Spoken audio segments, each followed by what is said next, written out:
tutti. Questo è il sesto incontro di Apertamente in questa estate e siamo molto contenti perché abbiamo avuto un riscontro positivo.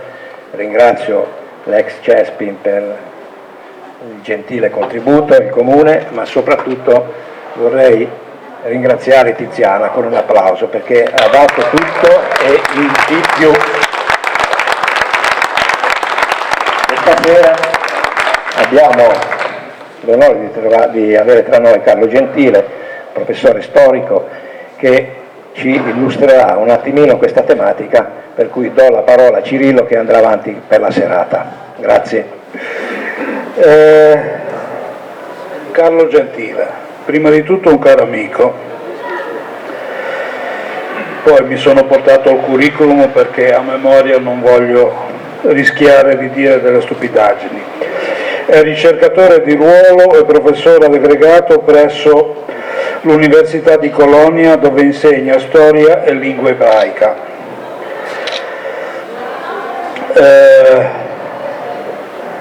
Storico sostanzialmente, una delle prime cose che ha fatto di un certo rilievo è stata quella di collaborare con Nuto Revelli per la ricerca del disperso di Marburg, di cui Einaudi nel 1994 ha pubblicato il libro.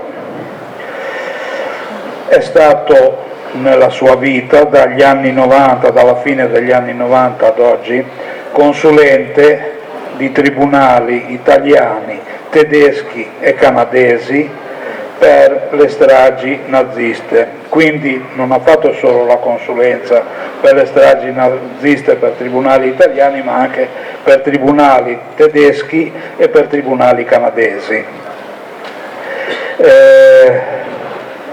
Non vi sto a dire le stragi che ha analizzato, sarebbe un elenco molto lungo.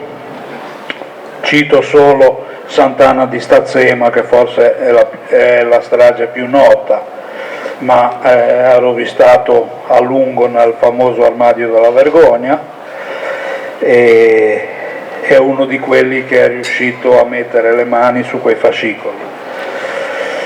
È stato membro della commissione storica italo-tedesca insediata dai ministri degli affari esteri della Repubblica Italiana e della Repubblica Federale di Germania. Attualmente, oltre al suo lavoro normale all'università, coordina il progetto Le stragi nell'Italia occupata 43-45 nella memoria dei loro autori all'Università di Colonia. Il progetto è finanziato dal Fondo per il futuro italo-tedesco del Ministero degli Affari Esteri della Repubblica Federale di Germania. Delle sue pubblicazioni estremamente specialistiche, cito solo la più importante: I crimini di guerra tedeschi in Italia 1943-45, pubblicato da Einaudi. Praticamente è la Bibbia storica, il compendio storico più completo e più esaustivo di quello che è avvenuto in Italia negli anni dal 43 al 45 ad opera delle truppe di occupazione. Questa è la presentazione. Stasera si parlerà di una cosa totalmente nuova, perché Carlo, imperiese, proviene dalla Valle Arroscia, vive attualmente a Dolcedo quando è in Italia, ma sostanzialmente imperiese. In 30 anni di ricerca negli archivi tedeschi, pubblici e privati, negli archivi americani dei tempi di guerra, ha rintracciato molte foto e molta documentazione storica inerente alla Riviera di Ponente, dal Benga al confine dell'entroterra fino all'Alta Valtamaro. Di queste foto le ha organizzate e questa sera le presenta per la prima volta, illustrandole e spiegando quello che è successo in quegli anni. A questo punto l'ho già fatta troppo lunga, il mio compito sarà quello di organizzare un po' l'andamento della serata, mi metto da una parte e gli passo il microfono. Grazie Angelo, buonasera a tutti e a tutte, grazie di essere venuti e di aver dimostrato di essere interessati a questo tema. Nei primi anni in cui mi sono occupato di storia, nei primi anni 90, ho iniziato a scrivere alcuni saggi di storia locale durante la Seconda Guerra Mondiale, che purtroppo allora poche persone credo abbiano letto, sulla rivista dell'Istituto della Resistenza, di Storia della Resistenza di Genova, di Alessandria e soprattutto di Cuneo, ai tempi in cui collaboravo con Nuto Revelli al libro sul disperso di Marburg, di cui ha parlato Angelo pochi minuti fa. E un saggio era apparso anche sulla rivista dell'Associazione di Villaregia, qua nella zona del Ponente Ligure, ma è passato davvero molto tempo, erano i primi anni 90. In quegli anni ho raccolto anche molto materiale fotografico, sia negli archivi in Germania che negli Stati Uniti, sia ottenuto da privati, soprattutto ex ufficiali tedeschi della Wehrmacht e in parte dai loro familiari. E questa sera sono molto contento di avere l'occasione di ritornare su questi temi dei quali negli ultimi 20 anni mi sono occupato purtroppo molto poco, e anche di riprendere in mano questi materiali che finora ho fatto vedere soltanto ad alcuni amici stretti. E quindi sono molto grato di avere questa occasione, che l'associazione apertamente abbia allestito questo evento. Parlare degli anni dell'occupazione tedesca partendo dalle fonti fotografiche è probabilmente meno facile di come possa sembrare a prima vista. Le immagini che vedremo sono rappresentazioni selettive della realtà, ci mostrano solo quello che il fotografo intendeva farci vedere e lasciano fuori dal campo dell'immagine tutto quello che non si voleva far vedere, ovviamente, oppure che non interessava il fotografo. Molti aspetti dell'occupazione tedesca non compaiono affatto: la spoliazione delle risorse economiche, la persecuzione politica, la persecuzione razziale che esistevano nella Riviera di Ponente come in qualsiasi altro luogo dell'Italia occupata, la guerra partigiana, anche come vedremo, appare poco. Tutto questo non vuol dire che i fotografi che hanno ripreso queste immagini intendessero ingannarci in qualche modo. Ovviamente tutti scattiamo fotografie e raramente siamo consapevoli di quanta soggettività ci sia nella scelta di una particolare inquadratura. Tutto questo può essere più o meno esplicito, più o meno evidente, più o meno intenzionale, ma la soggettività, la nostra scelta di chi o di che cosa fotografare e per quale scopo farlo è sempre presente. Su queste fotografie ho pensato di suddividere il materiale che ho portato con me in 3 grandi sezioni. La prima sezione contiene immagini di cartine di mappe militari. Sono fotografie che riproducono il tentativo dei comandi militari tedeschi di cartografare il territorio per il loro lavoro, controllarlo, respingere uno sbarco alleato, contenere i partigiani nell'entroterra, avere nero su bianco quante truppe avevano a disposizione e dove si trovavano. La seconda parte sono invece fotografie propriamente dette, sono immagini private, immagini dei fotoreporter della propaganda tedesca in Italia, e immagini a scopo di documentazione. Queste ultime immagini, quelle a scopo di documentazione, sono sia tedesche che alleate. Ad esempio ci sono fotografie dei danni inflitti dai bombardamenti alleati alle infrastrutture e gli stessi bombardamenti ripresi direttamente dagli equipaggi dei bombardieri alleati. Inizio quindi subito con queste immagini di mappe che cercherò anche di contenere nel tempo in modo che possiamo passare il prima possibile alle immagini, alle fotografie vere e proprie. I tedeschi arrivano nella riviera di Ponente a partire dall'estate del 1943.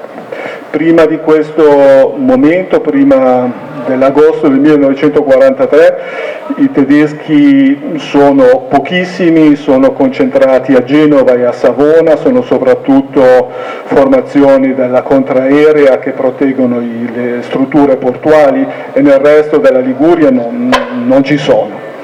Questa immagine di una cartina elaborata dal primo comando tedesco che occupa la Liguria nell'estate del 1943 è il tentativo da parte tedesca di venire di capire quali truppe italiane ci sono, dove sono, in preparazione di quello che poi avverrà dopo l'8 settembre. Qui vediamo la dislocazione dei reparti militari, i comandi di divisione, comando di armata a Sospel. In questa immagine, che è del porto di Genova, è riportata la dislocazione precisa delle postazioni delle batterie contraeree intorno a Genova e la loro denominazione, anche questa dell'agosto del 1943. Qua di nuovo la dislocazione dei reparti italiani. Le indicazioni sono in tedesco, però i reparti sono quelli del Regio Esercito che tenevano la difesa costiera, quindi la 201esima divisione costiera, e questi puntini rossi che si vedono è la dislocazione dei reparti militari. Quindi c'era questo tentativo di venire a capo della composizione, della dislocazione dei reparti italiani sulla riviera in vista del loro disarmo che poi sarebbe avvenuto dopo poche settimane. Questa immagine, questa cartina del 13 settembre 1943 e descrive il movimento delle truppe tedesche per raggiungere Albenga e Imperia. Qui a Garessio un comando di reggimento con il nome del comandante di reggimento, 5.000 prigionieri, sono le guarnigioni di Albenga e di Imperia fermate tra Garessio e Ceva. C'è Ornea che è teatro di uno scontro avvenuto alla mattina mentre le truppe sono in marcia. Qui la direzione di marcia lungo la statale 28, Pieve di Teco con un punto interrogativo perché i tedeschi pensavano che ci fossero truppe ma non sapevano quante esse fossero, e poi l'arrivo appunto a Imperia.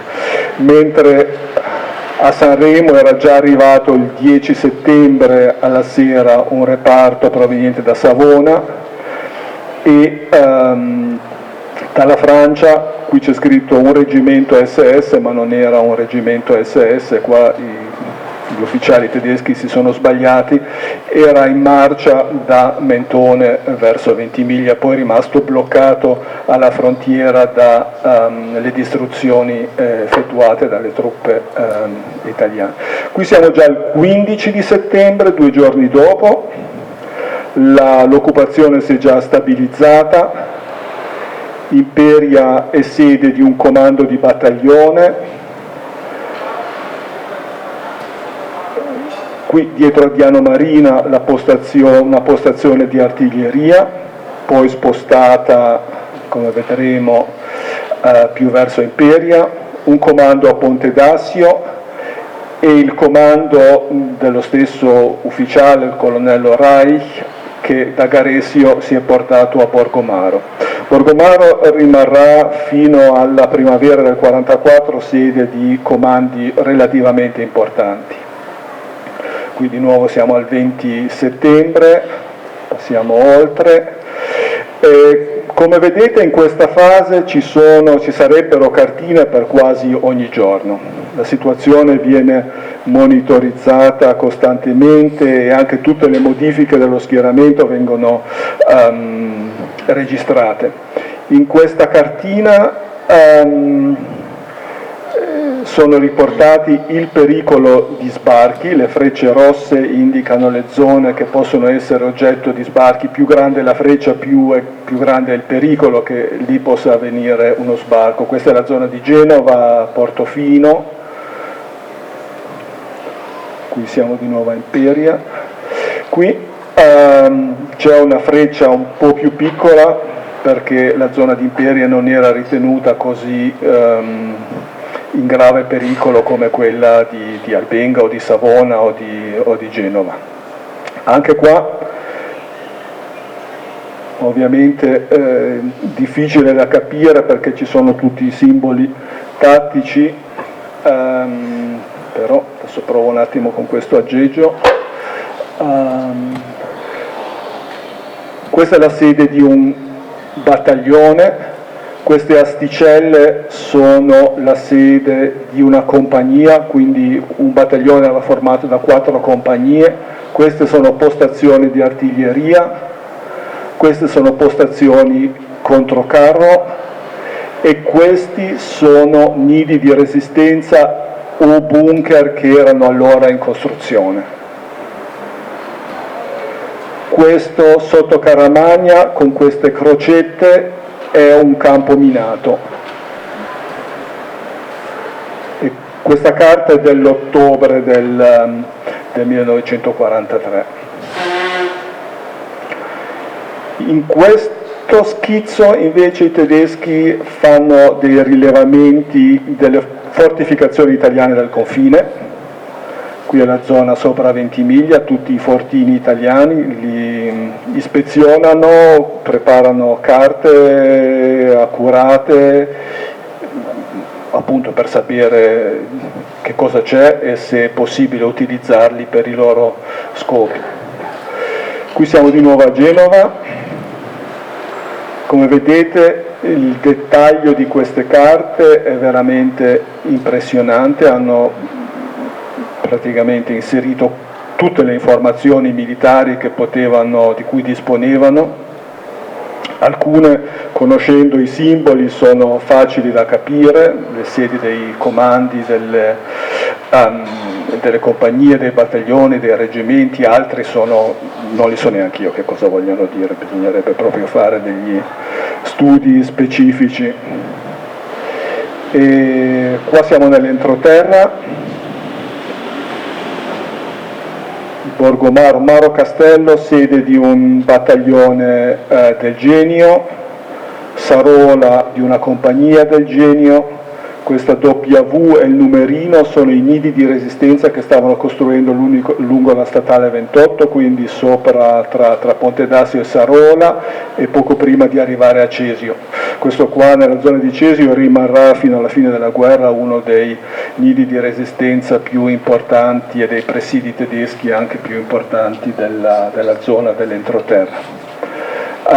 Comando di reggimento a Pieve di Teco, una compagnia di genieri del Genio Lavoratori a Casanova Lerrone, eccetera. Quindi questo tipo di informazioni. Qui siamo nella zona del confine, di nuovo, postazioni in costruzione, i villaggi con i borghi sottolineati sono sede di distaccamenti delle truppe tedesche. Qui siamo di nuovo a Imperia, molto simile a quello che abbiamo visto prima, non è che cambiassero le cose nel giro di poche settimane, però vedete il tipo di dettaglio che contengono queste carte. Qui passiamo all'estate del 1944, una nuova divisione, la 42esima divisione cacciatori proveniente dalla Jugoslavia. Nel ponente abbiamo 2 battaglioni alpini, il quarto e il terzo, e il 142esimo battaglione esplorante di questa divisione della 42esima, e queste sono le 3 unità che poi condurranno il rastrellamento nella zona di Triora e Castel Vittorio all'inizio di luglio del 1944. Qui ancora un po' più dettagliata, questo terzo battaglione nella Valle Nervia, il battaglione esplorante a Taggia, una compagnia del quarto battaglione alpini a Ponte d'Assio e questo quarto battaglione alpini senza la prima compagnia dietro Albenga, e il resto sono truppe della 42esima divisione.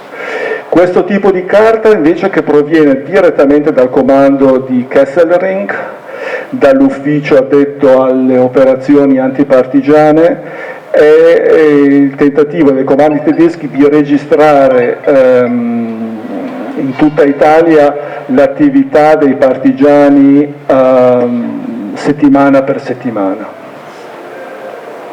Ci sono alcune cose che riguardano Imperia. Pigna viene citata, Triora, Cesio, il ponte fatto saltare in aria il 6 luglio, il 2 luglio un agguato a Imperia con un tedesco morto, notizie di questo genere. Qui l'operazione compiuta di rastrellamento compiuta intorno a Triora, nostra operazione di rastrellamento nell'area di Sanremo, 84 nemici uccisi contati, Molini di Triora distrutta.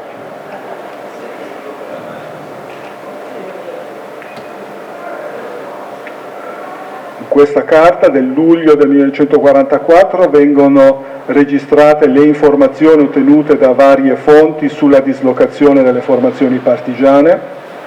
Nona Brigata Garibaldi, questo corrispondeva abbastanza alla realtà, 10ª Brigata Garibaldi, soprattutto questo nome Vanni indicato come il possibile comandante non corrispondeva alla realtà dei fatti. E qua ne abbiamo di nuovo una per 2 settimane dopo, 20 luglio, all'inizio di luglio i partigiani avevano fatto saltare un ponte a Cesio, il 20 luglio a Chiusavecchia, Imperia Porto Maurizio, nostra operazione, un nemico ucciso, 3 prigionieri, 25.000 colpi di munizione catturati. Il 20 luglio una banda partigiana in uniforme tedesca è penetrata nelle prigioni e ha liberato 60 prigionieri civili, quindi l'episodio che sicuramente molti di voi, anzi immagino tutti, conosceranno, la liberazione dei prigionieri dalle carceri di Imperia, e notizie di questo tipo. Insomma, continuano carte sempre con questo tipo di informazione. Adesso andiamo un po' più avanti.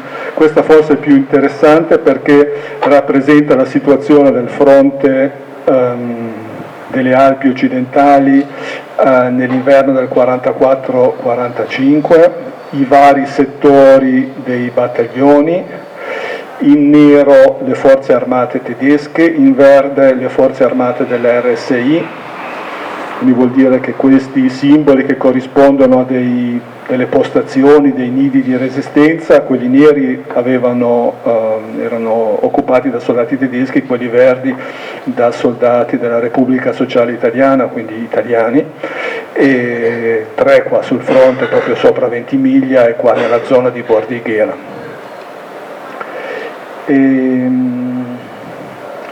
Ecco, qui hanno cercato, i comandi tedeschi hanno cercato di registrare le unità nemiche nella zona, il reggimento di fanteria, il 442esimo reggimento di fanteria, che era il famoso reggimento di fanteria nippo-americano, reggimento paracadutisti 551, il 507 battaglione paracadutisti americano, il 9 battaglione Scorol, che era una formazione della legione straniera francese con numerosissimi italiani, anche molti ex partigiani che dopo i rastrellamenti si erano rifugiati in Francia ed erano passati poi nella legione straniera. Qua la zona di Imperia, di nuovo il fronte con le varie postazioni, e queste linee colorate che vedete qua sono le linee di difesa previste per un eventuale ripiegamento. Hanno dei nomi in codice: Barbara, questa linea qua, altrimenti Herbert, Herbert 2, ci sarà anche Herbert 1 da qualche parte. E poi alla liberazione non sono stati più occupate, ma comunque erano state previste nei piani.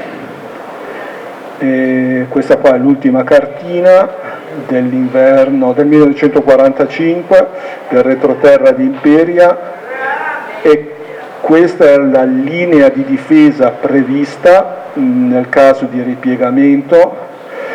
E quindi potete immaginarvi che se veramente nel caso di ripiegamento questa fosse diventata zona di combattimenti, l'intero retroterra della provincia di Imperia sarebbe stato coinvolto nei combattimenti e ci sarebbero state distruzioni immani. E passiamo adesso alle fotografie vere e proprie. Immagini sono immagini dei bombardamenti della guerra aerea. Le prime sono schizzi che le unità tedesche disegnavano e allegavano alle loro relazioni, soprattutto quando abbattevano aerei, per avere il riconoscimento dell'abbattimento dell'aereo. Questo che è stato disegnato qua dovrebbe essere il porto di Porto Maurizio, non è che si riconosca granché bene. Qua invece si riconosce già un po' meglio un combattimento con una formazione di aerei che arriva da Diano Marina il 29 luglio del 1944, che passano il molo lungo di Oneglia, girano davanti a Porto Maurizio e qua da questo zatterone vengono bersagliati di colpi. Qua anche Oneglia, Porto Maurizio, di nuovo un aereo che fa una virata su Oneglia, viene bersagliato da Porto Maurizio in questo settore e poi precipita a circa 2 miglia marine, 2 miglia e mezzo di distanza. Qui la stessa cosa, o simile, combattimento aereo con un abbattimento di un bombardiere. Qui di nuovo Porto Maurizio, una formazione abbastanza nutrita di cacciabombardieri alleati, sempre bersagliata da Porto Maurizio. E queste sono immagini invece dei bombardamenti su Oneglia, scattate dagli equipaggi degli aerei americani. Prima passano i ricognitori e fanno immagini prima del lancio delle bombe, quindi qui vediamo le ferriere, sono stabilimento Agnesi, Piazza Dante, le carceri, i portici, la caserma dei vigili, così era allora,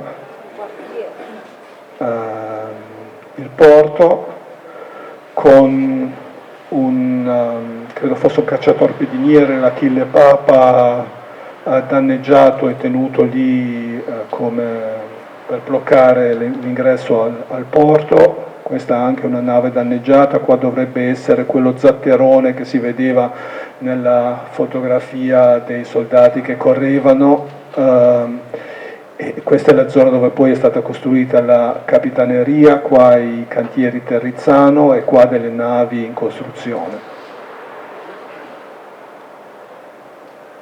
E qui cadono le bombe, queste sono le prime bombe che cadono, qui si vedono già i crateri lasciati da bombardamenti precedenti, qua è la zona di Borgo San Moro, l'argine destro, l'esplosione delle bombe che cadono.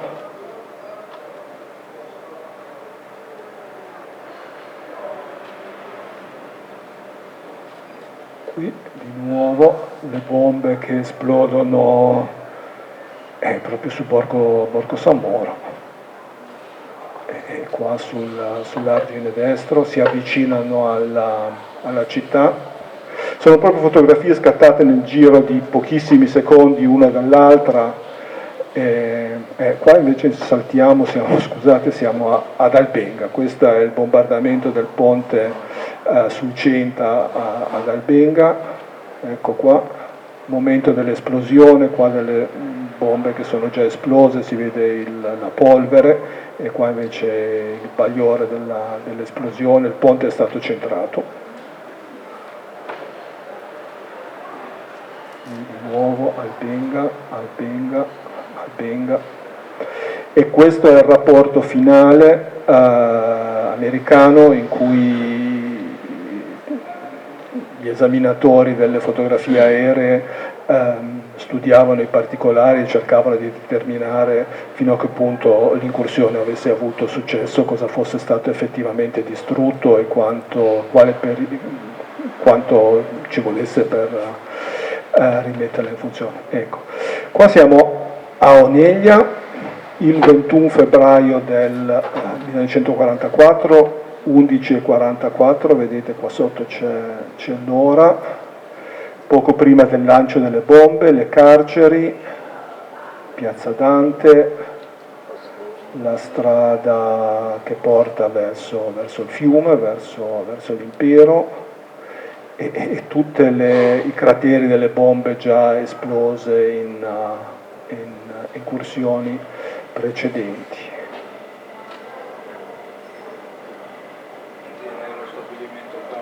Questo è lo stabilimento, questi qua potrebbero essere degli impedimenti di cemento sul greto del fiume, non so se ci fossero, forse qualcuna delle persone più anziane potrebbe ricordarsi se avessero costruito delle difese di questo tipo sul greto dell'impero. Qua il porto con quella nave Achille Papa, il gomito del molo lungo, qua si vede lo zatterone, e qua le navi in costruzione, probabilmente del cantiere Terrizzano. È inverno, quindi le barche dei pescatori sono tutte a secco su quella che poi diventerà la spianata del porto. Qua di nuovo una panoramica, 11:42. E queste sono le fotografie dell'incursione. La bomba che esplode, che colpisce il cantiere Terrizzano sul porto, e quella che colpisce la casa di riposo. Dovrebbe essere la casa di riposo salendo su verso via Fannia, Roncati Carli, possibile? Mi ricordo bene.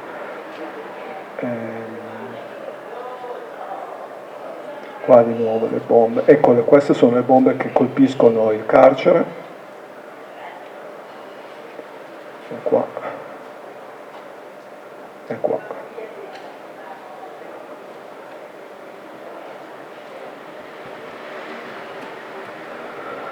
qui di nuovo si vede proprio bene, proprio la sequenza di come sono cadute le bombe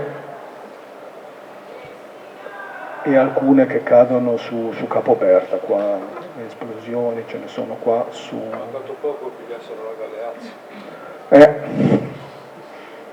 Qua c'è Diano Marina.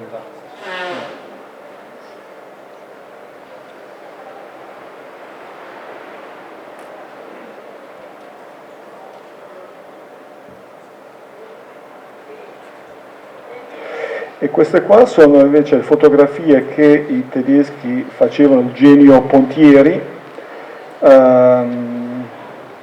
faceva nelle sue relazioni, avevano dei fascicoli per ogni ponte che veniva distrutto e riparavano, e avevano anche una documentazione fotografica. Questo è il ponte di Oneglia, evidentemente il ponte ferroviario.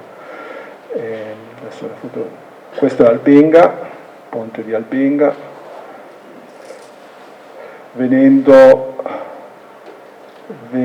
qua a Imperia lunedì col treno ho notato che mi sembra che il ponte sia ancora lo stesso, che non sia stato ancora cambiato. Potrebbe essere un'informazione interessante se qualcuno vuole lamentarsi dei lavori delle infrastrutture ferroviarie del Ponente Ligure, che sono ancora le stesse, già bombardate nel 1944 e ripristinate dal genio tedesco. Qui si vede un po' meglio il ponte ferroviario di Imperia. Questo è un gruppo di ingegneri che sta facendo un'ispezione, probabilmente prima di cominciare i lavori. Lo stabilimento Carli. E questa è una locomotiva che passa sul ponte riparato, fanno le prove, fanno un collaudo del ponte prima di firmare il documento che dice che il ponte è riutilizzabile. Qui sempre la zona di... queste sarebbero le fotografie che ho preparato, ce ne sono ancora alcune di questo tipo, ma molto ripetitive,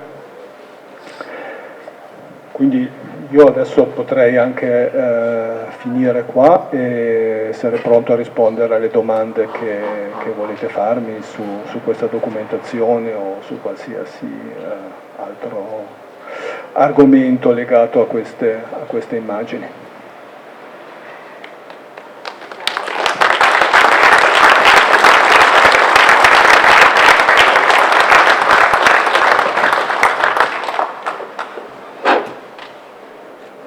Carlo è a disposizione se ci sono domande, richieste ha chiesto quanto tempo è servito per fare questo lavoro.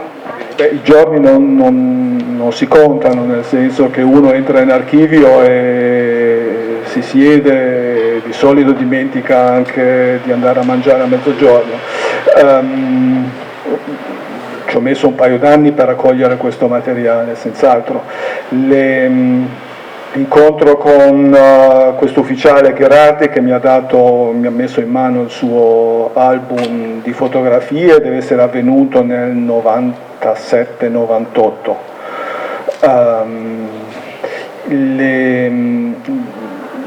Le ricerche nel Bundesarchiv sono avvenute nel 93-94 perché la prima pubblicazione di fotografie del Bundesarchiv l'ho fatta nel 95 per il 50° anniversario della liberazione, in un volume di Gianni De Luna e Adolfo Mignemi, storia fotografica della Repubblica Sociale Italiana, apparso per Bollati Borghieri nel 1995. Le fotografie americane le ho recuperate nel settembre del 2001 a Washington, quando ero andato insieme al procuratore capo della Procura di Amburgo a fare le ricerche in preparazione del processo Engel, il comandante della Gestapo di Genova, che non è stato processato solo a Torino nel 99, ma è stato processato anche poi nel 2002 ad Amburgo. Quindi materiale raccolto così.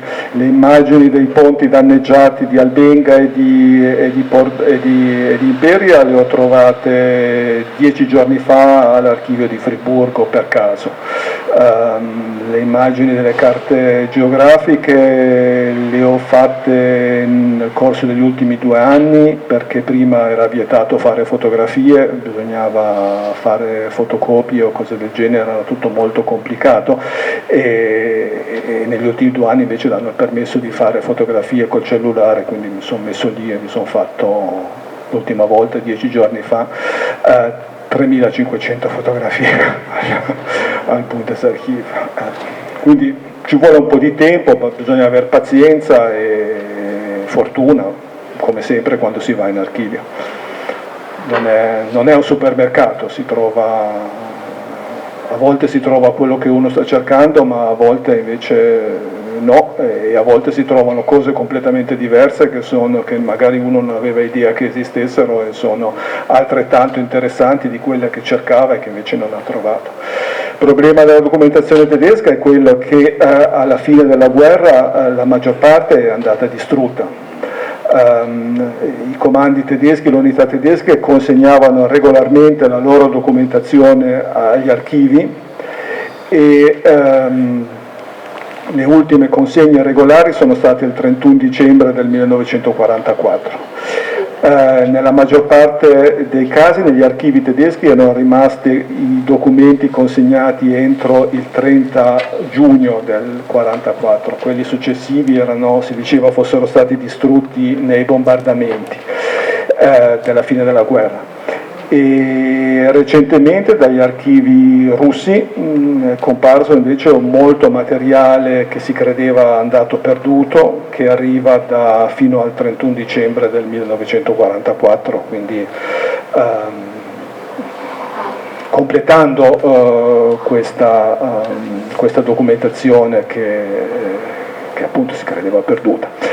E purtroppo per la Riviera in questi materiali provenienti dagli archivi russi c'è pochissimo. L'unica cosa che ho trovato che vale la pena di essere segnalata è un diario di guerra di un ospedaletto da campo della 34esima divisione che è passato da Chiusavecchia, è stato una settimana a Chiusavecchia, poi spostato verso Garessio e poi rimasto fino alla fine della guerra a Limone, Piemonte, dove provvedeva al ricovero dei feriti del fronte nella zona di Breglie e di Sospel. Altrimenti purtroppo gli altri documenti ritrovati riguardano Toscana, Emilia o altre zone, ma niente la Liguria. Quindi nel caso della Liguria la maggior parte dei documenti finisce con l'estate del 1944. Non rende molto facile lo studio di questo periodo della storia locale. Questo è un po' il problema. Sono stati armadi della vergogna in Germania? Armadi della vergogna in Germania? Cioè, il modo in cui la giustizia tedesca ha affrontato il tema dei crimini compiuti dalle proprie truppe durante la Seconda Guerra Mondiale è molto problematico, nel senso che le indagini sono iniziate molto tardi, a rilento. In Germania fin dall'inizio si è fatta una distinzione molto netta tra quelli che erano i crimini di guerra e i crimini nazionalsocialisti. I crimini nazionalsocialisti erano ad esempio quelli motivati politicamente, la persecuzione degli ebrei, tutto quello legato alla deportazione, mentre tra i crimini di guerra veniva compreso tutto quello che era avvenuto nel quadro della guerra partigiana. In più c'è una particolarità del sistema giuridico tedesco, che è quello di dividere l'omicidio in due articoli separati, quello che è omicidio aggravato, mort, e quello che è omicidio semplice, Totschlag. E l'omicidio semplice andava in prescrizione dopo 15 anni, quindi vuol dire che tutti i casi definiti come omicidio semplice sono avvenuti durante la guerra, quindi a partire dal 8 maggio 1945, data della fine della guerra, sono andati in prescrizione esattamente 15 anni dopo, l'8 maggio del 1960. Quelli qualificati come omicidio aggravato avrebbero dovuto andare in prescrizione 5 anni dopo 20 anni dai fatti, ma ci fu un'ondata di proteste sia internazionali che nazionali, anche in Germania, per impedire questo, e infatti oggi il crimine di omicidio aggravato in Germania non può più andare in prescrizione. Ed è rimasto soltanto la possibilità di occuparsi, cioè di indagare crimini che vengono definiti direttamente come omicidio aggravato, e questo è legato a determinate condizioni, sia legate all'atto stesso sia alla personalità dell'imputato. È una cosa un po' complessa, che comunque ha portato che la stragrande maggioranza dei reati di omicidio compiuti dalle forze armate tedesche durante la seconda guerra mondiale sia stata considerata come prescritta già dall'inizio e non sia mai stata indagata. Quindi il lavoro di far luce su questo capitolo della storia tedesca e della storia europea, perché non è soltanto storia tedesca, è storia di tutta l'Europa occupata e di chi aveva collaborato con queste forze armate, eccetera, è rimasta nelle mani degli storici e delle storiche. La giustizia ha fatto in questo campo di indagine relativamente poco. Guarda, le truppe tedesche in parte requisivano alberghi, soprattutto... La che era stata occupata dai Sì, ad esempio credo che il comando della Platzkommandantur, che era il comando territoriale responsabile della provincia di Imperia, finché è rimasto a Imperia abbia avuto sede nel palazzo della prefettura, poi è stato spostato a Sanremo. Il comando delle SS che era un comando piccolo di 5 o 6 persone, era nella zona, l'edificio preciso non lo so, ma deve essere stato nella zona del palazzo del Catasto, se non nel palazzo stesso del Catasto, e poi è stato portato nell'estate del 44 anche questo a Sanremo. A Villa Groc c'era il comando dell'80° reggimento, che è un reparto di cui facevano parte alcuni degli ufficiali che abbiamo visto qua. C'era il comando di reggimento a Villa Groc e il comando di battaglione a Ponte d'Assio, e l'altro battaglione poi nella zona di Albenga. Altrimenti spesso abitavano nelle case dei civili, d'estate anche in accampamenti, ma d'inverno soprattutto nelle case dei civili, e facevano spesso vita comune con i civili, cioè nel senso che facevano da mangiare e si arrangiavano. Io mi ricordo da bambino nei paesi della Valle Impero, non era la Valle Arroscia da dove vengo, ma la Valle Impero, che c'erano persone che raccontavano appunto di questi tedeschi che gli stavano in casa e che cuocevano le patate, e che dicevano mai mangiate patate tanto buone come quelle che cucinavano i soldati tedeschi. C'era anche questa realtà dell'occupazione, che era appunto dovuta alla necessità di stare insieme alla gente e di dovendo stare insieme alla gente bisogna arrangiarsi, non è che si possa trattare sempre male tutti. Quindi, e molti avevano anche proprio nostalgia di casa e voglia di starsene in pace, voglia di mangiare, fare 4 chiacchiere con i civili, per quanto potessero capirsi con lingue straniere, cose così. Ovviamente c'erano situazioni incresciose, ma c'erano anche situazioni di normalità, proprio perché l'uomo tende a cercare di farsi la vita normale anche in situazioni estreme.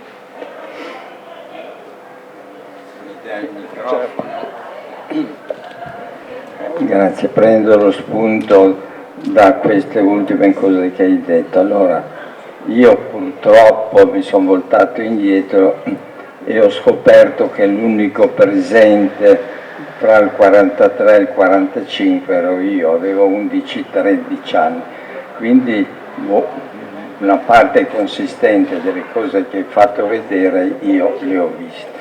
La requisizione delle case, io abitavo in via Caramagna, tu prima hai nominato Ucciando Dumayun, quello tutto minato, che è l'unico diciamo spazio piano che c'è prima a metà strada fra Porta e Caramagna, e questo era tutto minato. E a questo proposito ricordo che allora era dura la vita ed erano anche minati solo delle fasce un po' più ampie. Ricordo due fratelli che io conoscevo adulti, no? E che avevano messo una canna per segnalare ogni mina, penso un po', e poi uno di quelli è andato a falciare l'erba ed è saltato in aria. Ecco, questa è una di quelle cose che quasi ho visto personalmente. E mi ha commosso in fondo buona parte di queste fotografie che hai nominato, perché ovviamente chi le ha viste e oggi le rivede ritorna un po' a quegli anni tragici. È vero quello che dicevi, quando noi abitavamo in via Caramagna, una solita casetta di 2 piani, la casa del nonno di sopra aveva la camera libera di mio zio che era in guerra, ha fatto 5 anni di guerra, poi dopo un anno che non sapevamo niente è tornato finalmente a maggio. E erano, vero, persone normali, gentili. C'era anche qualcuno, io ne ricordo uno che si è affacciato, era destata alla finestra lì dove mangiavamo, si è fermato, mia madre gli ha offerto qualcosa, erano delle pere cotte, lui un po' l'ha mangiate, no? E mia madre mi ricordo che diceva: ma lei non è tedesco perché parla così bene italiano? E lui non ha risposto. Questo me lo ricordo benissimo, per cui anche qui dire i tedeschi era un po' un misto probabilmente. E ricordando, però ricordo soprattutto il clima di terrore. A 11-13 anni allora si era già in buona parte adulti, perché c'era questa tensione. Ricordo mio padre, lo raccontavo prima quando eravamo a cena, no? E quando ho visto mio padre, che era un operaio del pastificianese, antifascista, eccetera, che gli ho trovato nelle tasche dei foglietti che incitavano, stampati, che incitavano allo sciopero, gli scioperi famosi del 44, io l'ho aperto, è arrivato mio padre, io ho capito, lui ha capito, ma non ci siamo detti una parola, perché questo era il clima. D'altra parte nelle case, con i ragazzini, con i bambini, non si parlava molto, perché si aveva poi la paura che ingenuamente il ragazzino o il bambino raccontasse quello che si diceva in casa, specialmente nelle case ovviamente antifasciste. E ti ringrazio per aver esposto queste fotografie, perché dietro ci sono molte storie personali, forse sono un sopravvissuto ormai alla mia età, però effettivamente mi ha fatto molto piacere, grazie. Grazie di questo ricordo.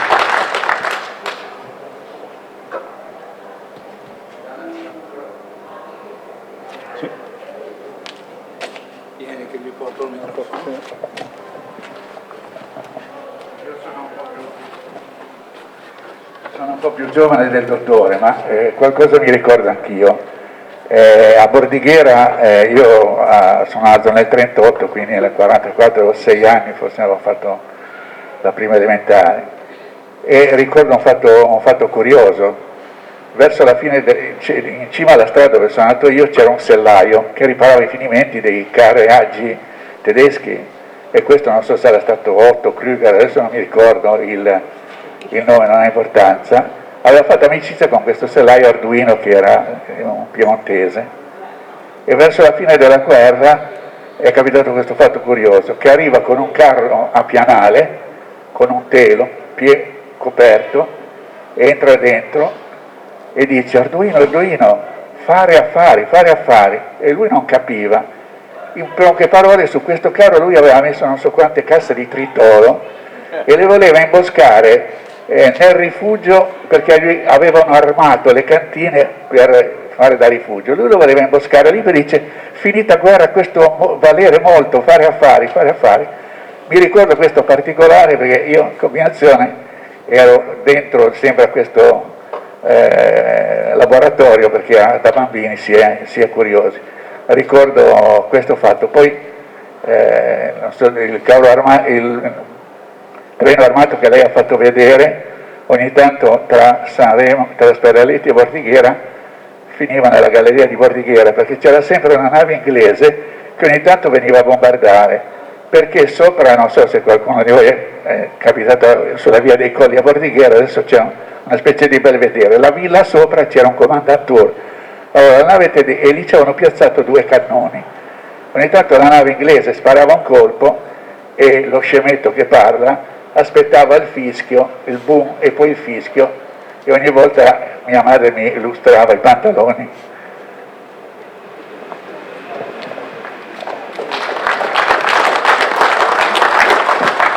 Sì, grazie.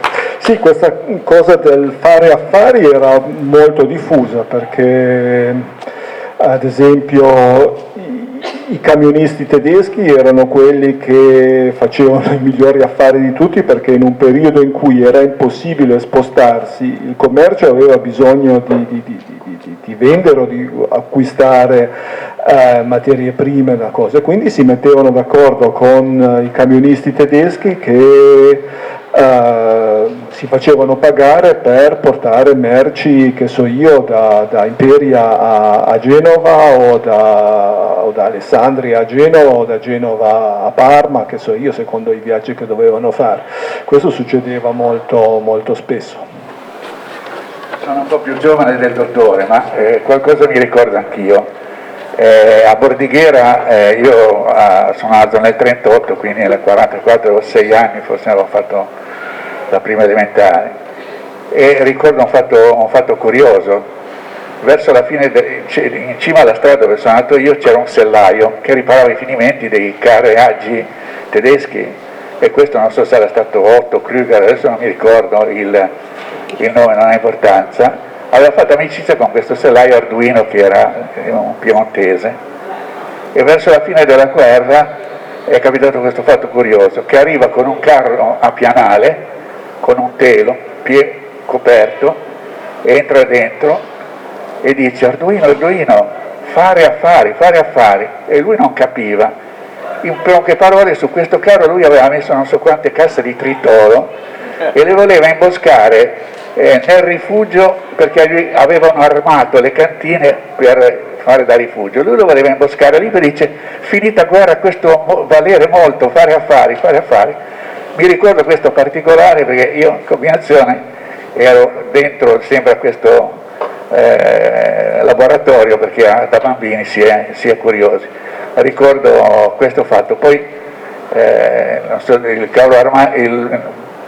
treno armato che lei ha fatto vedere, ogni tanto tra Sanremo, tra Speraletti e Bordighera, finiva nella galleria di Bordighera, perché c'era sempre una nave inglese che ogni tanto veniva a bombardare, perché sopra, non so se qualcuno di voi è capitato sulla via dei Colli a Bordighera, adesso c'è una specie di belvedere, la villa sopra c'era un commandantur, allora la nave e lì c'erano piazzato 2 cannoni, Ogni tanto la nave inglese sparava un colpo e lo scemetto che parla aspettava il fischio, il boom e poi il fischio, e ogni volta mia madre mi lustrava i pantaloni.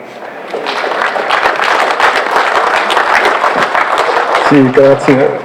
Sì, questa cosa del fare affari era molto diffusa perché ad esempio i camionisti tedeschi erano quelli che facevano i migliori affari di tutti, perché in un periodo in cui era impossibile spostarsi, il commercio aveva bisogno di vendere o di acquistare materie prime da cose, quindi si mettevano d'accordo con i camionisti tedeschi che si facevano pagare per portare merci, che so io, da Imperia a Genova o da Alessandria a Genova o da Genova a Parma, che so io, secondo i viaggi che dovevano fare. Questo succedeva molto, molto spesso. Se non ci sono altre domande, io ringrazio tutti i presenti, ringrazio il dottor Gentile. Magari in un prossimo futuro avremo un'integrazione di qualche tua ricerca, magari una pubblicazione da venire a presentare qua con l'aiuto della Tiziana. Devo andare in pensione. Devo andare prima in pensione. Poi. E niente, grazie a tutti e buonanotte.